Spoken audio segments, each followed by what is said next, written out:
places where the curses were laid upon, all things on Earth were plunged into misery and suffering. It didn't come to an end until the warriors following the goddess came.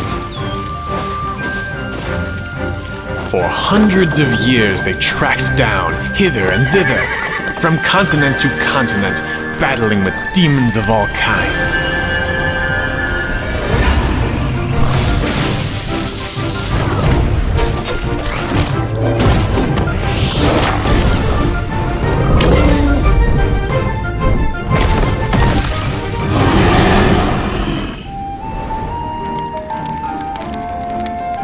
An adventure began in an unknown world before the dawn was swallowed by the dark.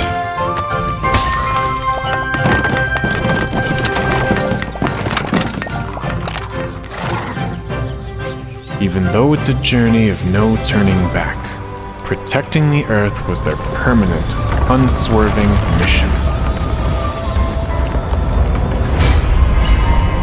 The blessing of light will always be guiding you. Go, warrior!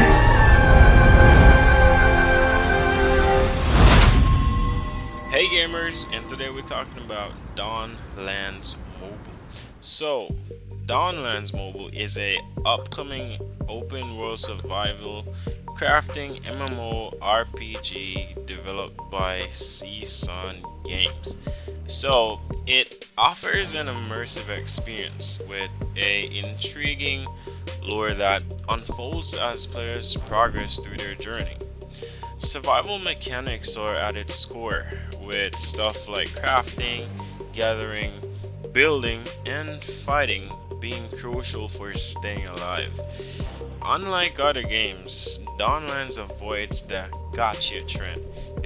Not trying to get you to, spend a ton of money to progress. But really, it allows players to explore the wilderness without constant pressure to spend money. It draws inspiration from titles like Breath of the Wild, Minecraft, and Genshin Impact. So let's look at the gameplay. In Dawnlands, gameplay revolves around exploration, resource collection, and survival. You will start with a tutorial guided by your familiar companion, Haiti the Owl, which covers basic survival skills like crafting tools and preparing for challenges.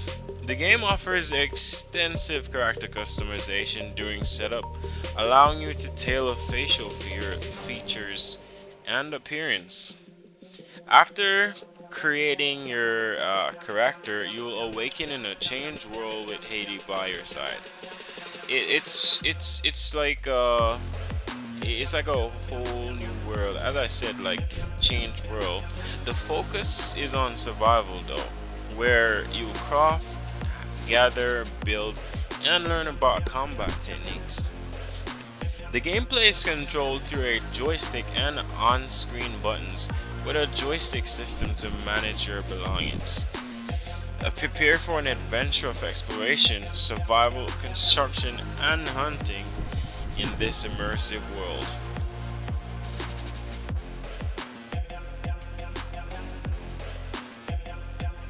Alright, so let's jump into creating your character. Unlike Breath of the Wild, you won't start with a default pre-made character. Instead, you have limited options to create your own character. For example, you can use select presets for facial features, hair/eye color, and skin color. Afterward, you will punch in a name to bring your custom character to life. So pretty much you can play around with all the options, see what you like, see what you don't like, or if you have an idea in mind beforehand, it's more than likely possible to pull it off. But anyways, let's jumping into choosing a game mode. So Dawnlands include 3 game modes: a single player experience, a sandbox mode, and a multiplayer mode.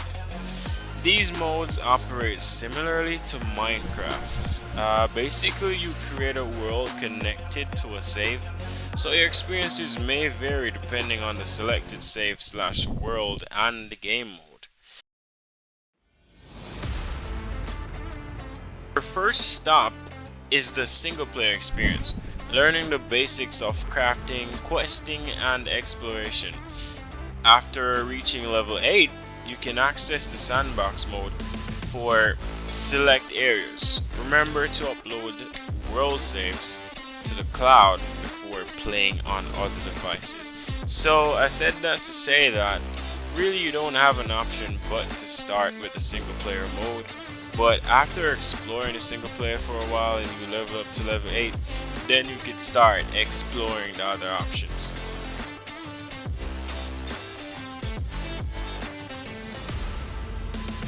Alright, let's jump into crafting.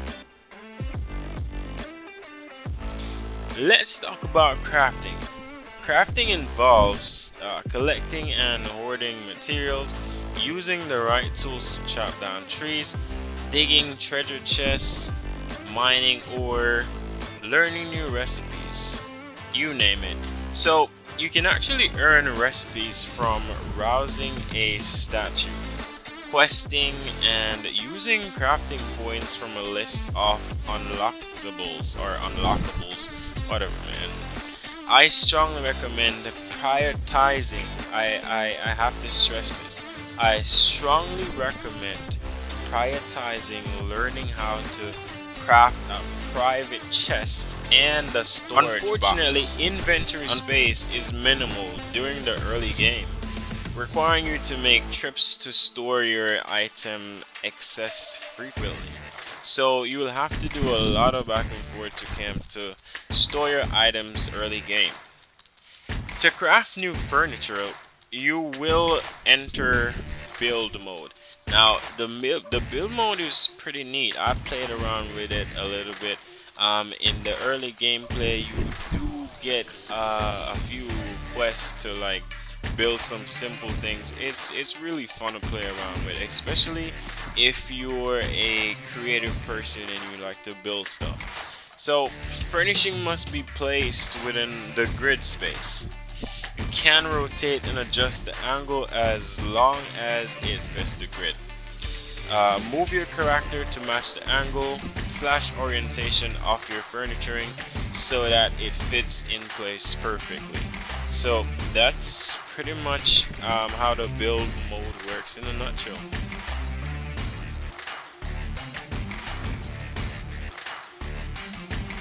Alright, let's talk about survival. Your primary job is to keep your health and hunger in check. Yes, you heard me, hunger. So your health is actually different from your hunger. So that's two other mechanics about the game that you have to pay attention to. Fighting monsters at night can spell trouble. It is similar to Minecraft, so keep a bed with you and sleep the night. To cook food, you need to set a fire, select the food / recipe, and wait for your meal to finish. Wait too long and you will acquire charcoal instead. Charcoal, that means your food got burned to a crisp. Alright, we're moving on how weapon durability plays a role. So in Dawnlands, your weapons actually have a health meter, which represents its durability. Weapons have a durability and you will share slots between your crafting tools and weapons. So I recommend carrying one melee weapon, preferably a sword, and storing a bow and arrows. So that way, depending on the environment that you're in, you pretty much have a balanced loadout that will allow you a bit of versatility to switch between strategies. So luckily, if you're in a pinch, you can always craft weapons while out in the wild.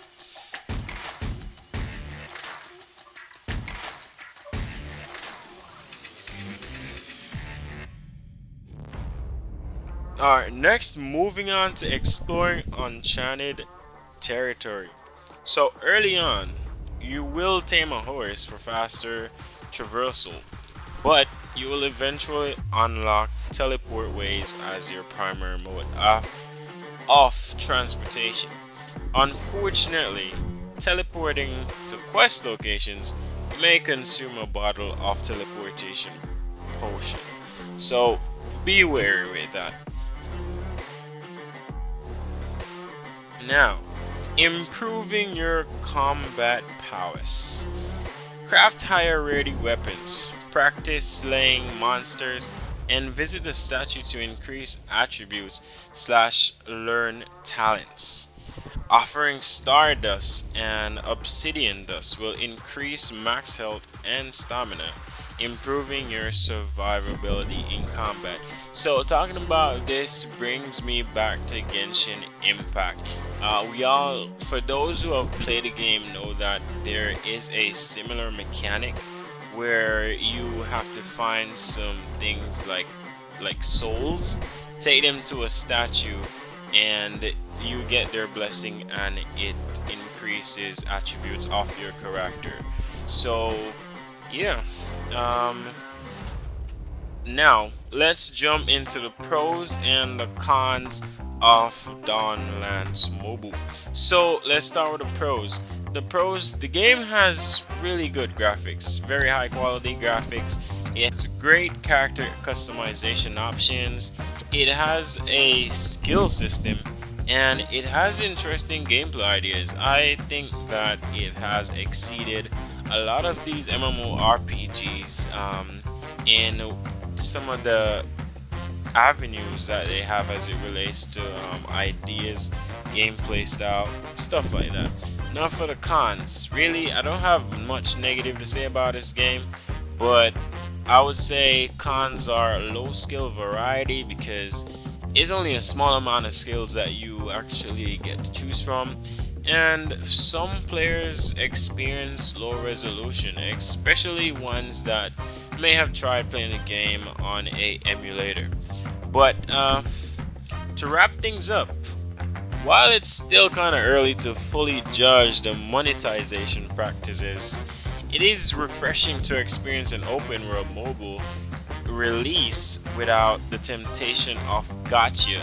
You know, that gotcha churn where you have to spend a ton of money to really progress or to feel like you're doing something in the game. For example, Albion Online. That's one of the games that I would say that monetization practices in that is like, oh my gosh, I don't want to even touch on that. But as a result, Dawnlands may feel like a Breath of the Wild clone, even more so than Genshin Impact initially. But it still has enough under its belt to feel like a unique entry on Android and iOS. So my experience playing this game was definitely positive, very positive. I had a lot of fun. I really enjoyed the mechanics, the graphics was beautiful, and it just felt like a whole new world. But hey guys, thank you so much for watching. I hope you enjoy, and make sure you subscribe to the channel and leave a like on the video. Make sure that you turn on your notifications so you get an update every time we drop a video. I'll see you soon.